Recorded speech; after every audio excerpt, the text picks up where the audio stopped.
श्री शिवाय नमस्तुभ्यम का बहुत बहुत स्वागत है। माँ भगवती दुर्गा की कृपा आप और आपके पूरे परिवार पर सदा सर्वदा बनी रहे। दोस्तों, शिव महापुराण समस्त प्रकार की कामनाओं को पूर्ण करने वाला पुराण है। किसी भी प्रकार की आपकी मनोकामना हो, अगर आप संकल्प लेकर शिव महापुराण का पाठ प्रारंभ कर देते हैं तो निश्चित ही आपकी मनोकामना पूर्ण हो जाती है। और हाँ, शिव महापुराण शिव तत्व को जानने में आपकी बहुत मदद करता है। किस प्रकार से भगवान शिव की पूजा आराधना करनी चाहिए, भगवान शिव कैसे हैं, कौन हैं, क्या महत्व है शिव महापुराण के पाठ करने का और किस प्रकार से शिव महापुराण का पाठ करना चाहिए, ये सभी विधि भी शिव महापुराण में ही वर्णित हैं। लेकिन बहुत से भक्तों के प्रश्न आते हैं कि अगर वो स्वयं से शिव महापुराण का पाठ करना चाहते हैं, मतलब सावन के महीने में पढ़ना चाहते हैं या फिर सावन के अलावा भी दूसरे किसी महीने में शिव महापुराण का पाठ स्वयं करना चाहते हैं, तो किस नियम का पालन करना चाहिए। क्योंकि देखिए, शिव महापुराण में तो जो पाठ की विधि बताई गई है ये बहुत बड़े लेवल पर, यानी कि किसी विद्वान ब्राह्मण को बुलाकर और 7 दिन में इस पाठ को संपूर्ण करने की विधि बताई गई है। लेकिन जब हम स्वयं से पाठ करते हैं, कोई भी गृहस्थाश्रमी जब अपने घर में शिव महापुराण का पाठ करता है तो नियम परिवर्तित हो जाता है। गृहस्थाश्रम में अपने हिसाब से हम नियम तय करके और जब हमें समय मिलता है उसके अनुसार पाठ करते हैं। तो किस प्रकार से किन नियमों का पालन हमें करना चाहिए अगर हम शिव महापुराण का पाठ स्वयं से करना चाहते हैं, सावन के महीने में करना चाहते हैं या फिर सावन के अलावा किसी भी महीने में करना चाहते हैं, नियमित तौर पर प्रतिदिन करना चाहते हैं, तो किन नियमों का पालन करना चाहिए। जैसे कि कई भक्तों के प्रश्न आते हैं कि क्या हमें ब्रह्मचर्य का पालन करना चाहिए अगर हम शिव महापुराण का पाठ करते हैं तो, या फिर लहसुन प्याज का त्याग कर देना चाहिए जब तक शिव महापुराण का पाठ करें तब तक, या फिर मांस मदिरा का सेवन नहीं करना चाहिए। मतलब नित्य नियमित जीवन में जो चीज़ें हम करते हैं उन सभी चीज़ों में कितना परिवर्तन करना चाहिए। तो आज की वीडियो में आपके प्रश्न भी शामिल हैं। इसके साथ ही पाठ की विधि भी संपूर्ण रूप से किस प्रकार से करना चाहिए वो मैं आपसे शेयर करने वाली हूँ। तो इस पाठ को करते समय आपको किन बातों का ध्यान रखना है, ये जानकारी आपको आज की वीडियो में मिलने वाली है। वीडियो बहुत महत्वपूर्ण है, पूरा ज़रूर देखिए। अच्छी लगे वीडियो तो लाइक भी ज़रूर कीजिए और हाँ, शेयर भी ज़रूर कीजिए फैमिली फ्रेंड्स के साथ। और चैनल पर पहली बार आए हैं, अगर अभी तक आपने चैनल को सब्सक्राइब नहीं किया है तो आज की वीडियो अगर आपको अच्छी लगे तो चैनल को सब्सक्राइब करके बेल आइकन को ज़रूर प्रेस कर लीजिए। इससे ये होगा कि इस चैनल पर जो भी नई वीडियो अपलोड होंगी उनकी नोटिफिकेशन आपको सही समय पर प्राप्त होगी। अब देखिए, शिव महापुराण का पाठ अगर आप स्वयं से करना चाहते हैं तो सबसे पहले शिव महापुराण की एक पुस्तक चाहिए। अब ये हिंदी में भी मिलती है, संस्कृत में भी मिलती है। अब आपके ऊपर निर्भर करता है, आप हिंदी में पढ़ सकते हैं या संस्कृत में पढ़ सकते हैं। मेरे पास हिंदी की पुस्तक है, गीता प्रेस गोरखपुर की है। आप ये मंगवाएं, आसानी रहेगी आपको पढ़ने में। कोई भी इस पुस्तक को पढ़ सकता है, बच्चे बड़े हर कोई इस पुस्तक को पढ़ सकता है। और हाँ, सबसे ज़रूरी होता है जब हम कोई भी पाठ करते हैं तो उस पाठ को हम समझ पाएँ, अच्छे से समझ पाएँ, ताकि अपने जीवन में उन चीज़ों को उतार पाएँ जो कमियाँ हमारे में हैं उसे हम दूर कर पाएँ। तो इसके लिए हिंदी की पुस्तक होती है तो ज़्यादा आसानी रहती है। वैसे अगर आप संस्कृत समझ सकते हैं, संस्कृत अच्छे से पढ़ पाते हैं तो संस्कृत में भी ले सकते हैं। मेरे पास हिंदी वाली ही संक्षिप्त शिव महापुराण की पुस्तक है, मैं इसी पुस्तक से पाठ करती हूँ। और हाँ, प्रतिदिन इस चैनल पर अपलोड होती है शिव महापुराण की वीडियो, आप लोग ज़रूर देखा करिए। अगर आप पढ़ नहीं सकते हैं तो सावन के महीने में तो सुनने मात्र से भी, इच्छाएं किसी भी प्रकार की हो, शिव महापुराण की कथा अगर आप सुन लेते हैं तो इतने मात्र से भी पूर्ण हो जाती है। तो सावन के महीने में शिव महापुराण की वीडियो आपको प्रतिदिन मिल रही है, ज़रूर सुना करिए। और अब बात करें कि अगर आप सावन के महीने में शिव महापुराण का पाठ करना चाहते हैं, पूरे सावन के महीने में समाप्त करना चाहते हैं इस पाठ को, तो आपके लिए कौन सी विधि होनी चाहिए। देखिए, सावन का महीना हो या कोई भी और महीना हो, आप जब शिव महापुराण का पाठ करना प्रारंभ करेंगे जिस दिन से, उस दिन से आपको संकल्प लेना चाहिए कि आप आज से प्रतिदिन नियम पूर्वक इस पाठ को करेंगे। सबसे ज़रूरी है नियम से पाठ करना। मतलब ऐसा नहीं होना चाहिए कि आपने आज पाठ किया, 2-4 दिन पाठ किया, फिर आप 2-4 दिन छोड़ दें। जब आपका मन करे तो 2-4 दिन के लिए पढ़ते हैं, फिर आप छोड़ देते हैं। तो देखिए, ऐसे धर्म ग्रंथों का पाठ नहीं किया जाता है, फिर आपको दोष लगता है, घर में परेशानियां बढ़ने लग जाती हैं अगर हम इस प्रकार से धर्म ग्रंथों का अपमान करते हैं। तो अगर आप कोई भी पाठ प्रारंभ करते हैं, चाहे वो रामचरितमानस का पाठ हो या शिव पुराण का पाठ हो या कोई भी पाठ आप ग्रंथ पढ़ रहे हैं, तो आपको नियम पालन करना चाहिए। तो जिस दिन से आप प्रारंभ करेंगे उस दिन से नियम पूर्वक जब तक समाप्त नहीं हो जाती है पुस्तक, तब तक प्रतिदिन नियम पूर्वक थोड़ा बहुत, मतलब जितना आपसे हो पाता है, 2 पेज, 4 पेज, 1 अध्याय, 1 खंड, जैसे आपके पास समय हो उसके अनुसार आप प्रतिदिन पढ़ सकते हैं। अच्छा, जैसे कि सावन के महीने में ही समाप्त करना है, तब आप देख लीजिए इस पुस्तक में 24,000 श्लोक हैं, 7 खंड हैं और 7 संहिताएं हैं। तो आप पहले दिन ही देख लीजिए कि आप कितना कितना प्रतिदिन पढ़ेंगे तो आपका अंतिम दिन तक समाप्त हो जाएगा। जैसे कि इस बार 59 दिन का सावन है, हर बार सिर्फ 30 दिन का ही सावन होता है, 28 दिन का ही सावन होता है। तो उसी के हिसाब से हम देख लेते हैं कि हमारा एक बार में कितना पढ़ने से पाठ समाप्त हो जाएगा। आप चाहें तो सुबह शाम दोनों समय पढ़ सकते हैं, थोड़ा थोड़ा, मतलब अपने समय के अनुसार आप स्वयं ही निर्धारित कर लीजिए कि प्रतिदिन आप कितना पढ़ेंगे, ताकि सावन के अंतिम दिन तक आपका जो ये शिव महापुराण का पाठ है वो समाप्त हो जाए। और हाँ, जैसे कि अगर आप सिर्फ ज्ञान में वृद्धि के लिए पढ़ रहे हैं, आप कोई ऐसा विशेष समय निश्चित नहीं कर रहे हैं कि 1 महीने में समाप्त करना है या 2 महीने में समाप्त करना है, तब ऐसे में आपके लिए बहुत आसान है। आपके पास जितना समय हो उसी के अनुसार प्रतिदिन 2 पेज, 4 पेज या कम या ज़्यादा पढ़ सकते हैं। सुबह शाम दोनों समय पढ़ सकते हैं, चाहे तो एक ही समय पढ़ सकते हैं। तो नियम देखिए, अपने हिसाब से आप निर्धारित करेंगे कि कितना पाठ आपको प्रतिदिन करना है, कितने दिन में समाप्त करना है, या फिर प्रतिदिन पाठ करना है। जितने दिन में भी समाप्त होगा कोई समस्या नहीं होगी। तो इस प्रकार से आप देख लीजिए आपको किस प्रकार से पाठ करना है। तो मतलब पाठ को अधूरा नहीं छोड़ना है। जब आप एक बार प्रारंभ करेंगे तो समापन करके ही छोड़ना है, इस बात का ध्यान रखिए। और हाँ, कुछ विशेष दिन ऐसे भी होते हैं जिन दिनों में आप पाठ छोड़ सकते हैं, जैसे कि महिलाएं अशुद्धि के दिनों में पाठ नहीं कर सकती हैं। उसी प्रकार से घर में किसी बच्चे का जन्म होता है तो उस सूतक के दौरान भी पाठ नहीं किया जाता है, पूजा पाठ सब बंद हो जाते हैं उस समय में। और पातक का समय होता है, जैसे कि मरणा सूतक जो होता है उसमें भी पाठ नहीं किया जाता है, किसी भी प्रकार का पूजा पाठ नहीं किया जाता। तो ये 3 समय विशेष हैं जिस समय में आप पाठ को छोड़ेंगे और इसे खंडित नहीं माना जाएगा। जब शुद्धिकरण हो जाएगा उसके बाद फिर से जहाँ से आपने छोड़ा था वहीं से पाठ प्रारंभ कर देंगे।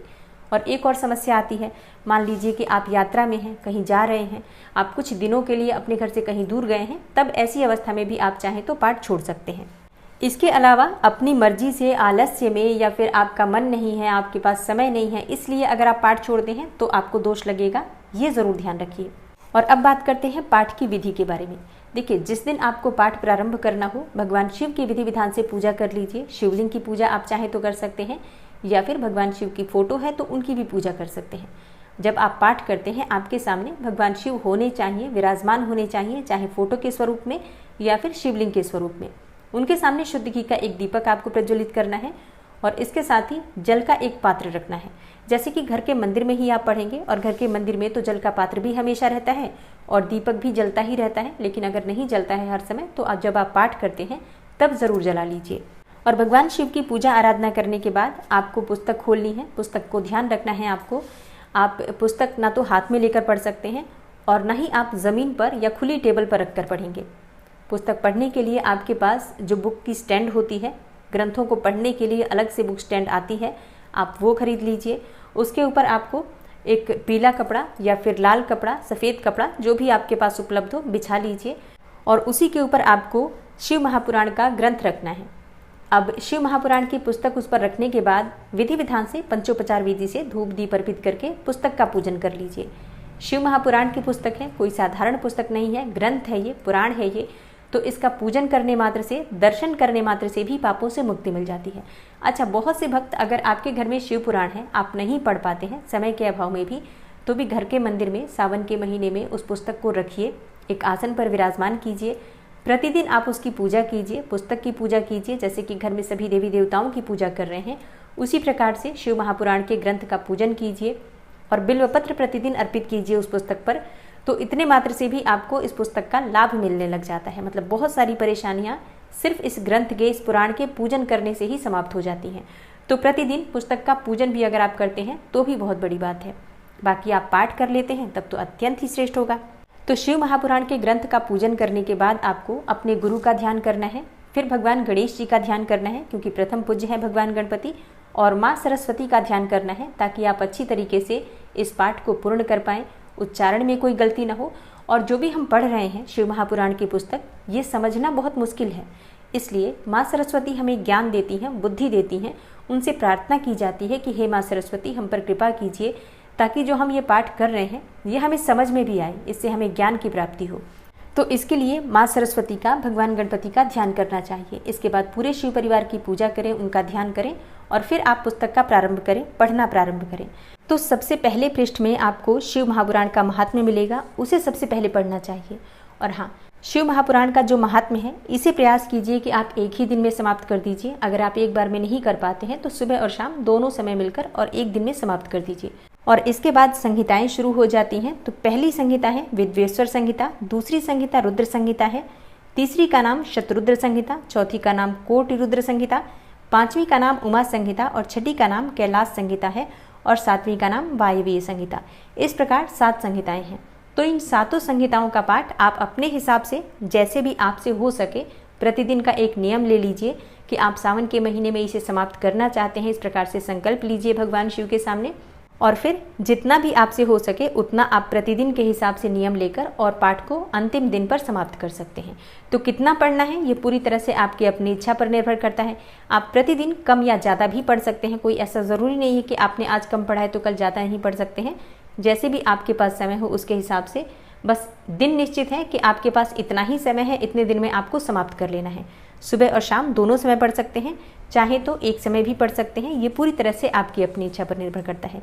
इसी प्रकार से जब आप नियमित दिनों में, मतलब सावन के अलावा या फिर आप बिना किसी दिन को गिने नियम के बिना आप पढ़ रहे हैं, तब भी आप अपनी इच्छा के अनुसार कम या ज़्यादा पढ़ सकते हैं। और प्रतिदिन जब आप पाठ समाप्त करेंगे तो जिस स्थान पर आपने पाठ को छोड़ा है वहीं पर आपको मार्कर लगा देना है। एक निशान होना चाहिए जिससे कि आपको पता चले कि यहाँ पर आपने पाठ आज समाप्त किया है। तो कल आप वहीं से पाठ प्रारंभ कर देंगे। और हाँ, प्रतिदिन जब आप पाठ समाप्त करेंगे तो पुस्तक की आरती ज़रूर कीजिए, भगवान शिव की आरती कर लीजिए। और इसी के साथ आप एक और नियम पालन कर सकते हैं, जैसे कि प्रतिदिन जब आप शिव महापुराण का पाठ करते हैं तो पहले एक माला रुद्राक्ष की माला से भगवान शिव के किसी भी मंत्र का जप कर लीजिए और फिर जब आप समाप्त कर रहे हैं प्रतिदिन तब एक माला कर लीजिए। मतलब एक माला पहले एक माला बाद में अगर आप शिव जी के मंत्रों का जप कर लेते हैं तो इस पाठ का प्रभाव और अधिक बढ़ जाएगा। तो अपनी इच्छा के अनुसार देख लीजिए, आप चाहे तो 11 बार 21 बार भी भगवान शिव के नाम का स्मरण करके भी पाठ कर सकते हैं या फिर माला से भी जप कर सकते हैं।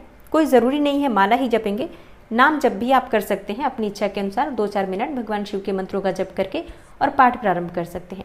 लेकिन हाँ, जब आप पाठ करते हैं भगवान शिव से प्रार्थना ज़रूर कीजिए कि आपके इस संकल्प को पूरा करने में, जो आपने संकल्प लिया है इस पाठ को पूरा करने में, भगवान शिव आपकी मदद करें ताकि आपका पाठ निर्विघ्न पूर्ण हो और आपको शिव तत्व की प्राप्ति हो, शिव ज्ञान की प्राप्ति हो, भक्ति की प्राप्ति हो, आध्यात्मिकता की प्राप्ति हो, भगवान के चरणों में आपका ध्यान लगे, आपका मन लगे। इस प्रकार से प्रतिदिन प्रार्थना करते रहिए।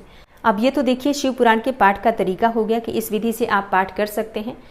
अंतिम दिन जिस दिन आपको पाठ समाप्त करना है उस दिन आपको क्या करना है। तो देखिए, जिस दिन आप पाठ समाप्त करेंगे उस दिन आपको एक छोटा सा हवन करवाने का प्रयास करना चाहिए। चाहे तो आप किसी ब्राह्मण को बुला लीजिए और शिवलिंग का रुद्राभिषेक करवा लीजिए। फिर ब्राह्मण को आप जो भी दक्षिणा देना चाहते हैं दक्षिणा दे सकते हैं, वस्त्र इत्यादि दे सकते हैं, भोजन करा सकते हैं और इसके साथ ही हवन पूजन इत्यादि ब्राह्मण के द्वारा संपन्न करवा सकते हैं।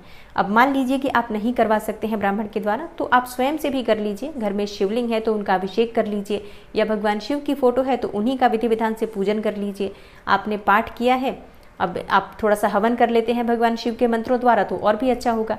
तो अपने हाथ से भी आप थोड़ा सा 11 बार, 21 बार, 108 बार ओम नमः शिवाय के मंत्र से या किसी भी शिव मंत्र से आहुति दे दीजिए ताकि पाठ संपन्न माना जाए। क्योंकि देखिए, हवन के बिना तो कोई भी पाठ, कोई भी पूजा संपन्न नहीं मानी गई है सनातन धर्म में।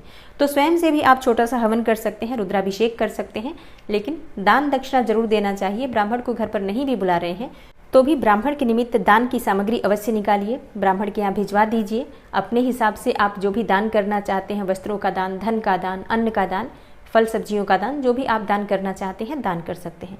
तो दान तो देखिए अपनी इच्छा के अनुसार आप कर सकते हैं, लेकिन दान जरूर कीजिए। पाठ की समाप्ति पर दान अवश्य होना चाहिए। और अब प्रतिदिन आपको किस नियम का पालन करना है। देखिए, जब आप पाठ समाप्त करते हैं तो पढ़ने के बाद ग्रंथ को किसी पीले कपड़े में या सफ़ेद कपड़े में लपेटकर या ढक कर ही रखिए, क्योंकि खुले में आपको कोई भी ग्रंथ नहीं रखना चाहिए। और हाँ, जब आप पुस्तक पढ़ते हैं तो खुली पुस्तक मत छोड़िए, पुस्तक को बंद करके और कपड़े में ढककर फिर रखना चाहिए। और इसी के साथ एक और काम आप कर सकते हैं, जैसे कि अगर आपके पास बिल्व पत्र है, अभी तो सभी के पास बिल्व पत्र रहता है, तो जब आप पाठ प्रारंभ करते हैं तो पढ़ते समय सबसे पहले शिव पुराण की पूजा कीजिए और शिव पुराण के ऊपर एक बिल्व पत्र अवश्य अर्पित कीजिए। और पाठ समाप्त करने के बाद उस बिल्व पत्र को पुस्तक के अंदर रख दीजिए। अगले दिन नया बिल्व पत्र आप अर्पित कीजिए और पुराने बिल्व पत्र को विसर्जित कर दीजिए। इसी प्रकार से नियम पूर्वक अगर आप शिव पुराण का पूजन करते हैं, बिल्व पत्र अर्पित करते हैं, तो इसका भी कोटि गुना फल आपको प्राप्त होता है। और हाँ, अब बात करें कि लहसुन, प्याज, मांस, मदिरा खाना चाहिए कि नहीं खाना चाहिए। तो देखिए, वैसे तो शिव महापुराण एक बहुत पवित्र ग्रंथ है, तो इस पाठ को अगर आप करते हैं तो लहसुन प्याज अगर आप छोड़ पाते हैं तो बहुत अच्छी बात होगी। लेकिन मान लीजिए कि आप नहीं छोड़ सकते हैं, लहसुन प्याज खाना चाहते हैं, तो ऐसे में आप क्या कर सकते हैं, जब आप पाठ करें तब आप स्नान ज़रूर कर लें, फिर आप पाठ करें। उसके बाद आप लहसुन प्याज खाते भी हैं तो कोई दिक्कत नहीं है। रही बात मांस मदिरा की, तो देखिए, जिस घर में ये पवित्र पुस्तकें होती हैं उस घर में मांस मदिरा आना ही नहीं चाहिए। तो मांस मदिरा का सेवन तो भूल से भी नहीं करना है अगर आपके घर में ये पुस्तक भी है और आप इसका पाठ भी कर रहे हैं तो। लेकिन बात करें लहसुन प्याज की, तो वो आप खा सकते हैं, अगर आप नहीं छोड़ सकते हैं तो खाने में कोई दिक्कत नहीं है। लेकिन ध्यान यही रखना है कि जब आप पाठ करें तब पाठ करने से पहले स्नान जरूर कर लें। और अब बात करें कि ब्रह्मचर्य का पालन क्या आवश्यक है। देखिए, जब आप शिव महापुराण का पाठ ब्राह्मण से करवाते हैं जो कि 7 दिनों में समाप्त होता है, तब ब्रह्मचर्य का पालन, लहसुन प्याज का त्याग, ये सब नियम बहुत आवश्यक हो जाते हैं। लेकिन अगर आप गृहस्थ जीवन में हैं, प्रतिदिन अपने ज्ञान में वृद्धि के लिए पढ़ना चाहते हैं, भगवान की कृपा की प्राप्ति के लिए पढ़ना चाहते हैं, तब आवश्यक नहीं है कि आप इतने सारे नियम का पालन करें। आप अपनी इच्छा के अनुसार कुछ नियम का पालन कर सकते हैं, अपनी सुविधा के अनुसार नियम का पालन कर सकते हैं। इसके लिए ब्रह्मचर्य का पालन करना आवश्यक नहीं है, लहसुन प्याज का त्याग करना भी आवश्यक नहीं है। एक ही चीज़ आवश्यक है, जब आप पाठ करते हैं तब आप तन से और मन से शुद्ध होकर और बैठें, बस इसी नियम का पालन करना है। तो घर में आप पाठ करते हैं तो बहुत सारे नियम का पालन करना बिल्कुल भी आवश्यक नहीं है। आप अपनी सुविधा के अनुसार नियम पालन कर सकते हैं। जो आपसे बन पड़ता है ज़रूर कीजिए, जो नहीं हो सकता है उसके लिए मन में किसी प्रकार का संशय मत रखिए। तो ये है आज की वीडियो। मुझे लगता है मैंने सारी जानकारी आपको शिव महापुराण के पाठ से संबंधित आज की वीडियो में शेयर कर दी है। फिर भी अगर आपका कोई प्रश्न रह गया हो तो कमेंट बॉक्स में ज़रूर लिख दीजिए।